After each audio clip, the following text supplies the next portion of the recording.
Your iPhone has a handy little feature to clean up web pages and articles online to focus only on the content and hide all the distracting elements. This article, for example, is full of massive ads, flashing video players, and all kinds of distracting stuff.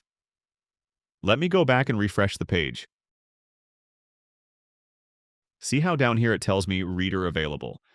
That means that the built-in reader function is available for this page.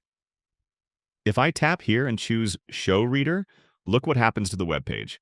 It gets cleaned up and simplified, all the distracting ads are gone, and you'll only see the article itself. If you do a lot of reading on your device, this will drastically improve your experience.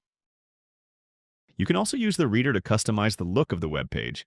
Turn it on, and then tap the blue reader icon on the bottom of your screen.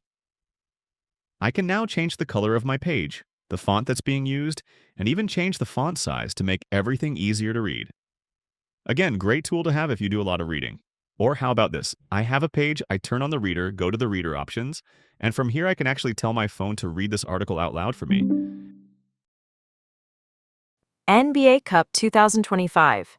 Standings, schedule, and what's at stake for teams battling for final. It's using the Siri voice, which isn't necessarily the most natural, but this is great if you're in a car or plane or taking a walk and don't want to stare at your screen, but you still want to read. And that's the reader function. Honestly, it's a really great tool to utilize, and most people don't realize how powerful it is. Leave a comment if you have questions, click the like button if this helped you, and subscribe for more easy guides like this.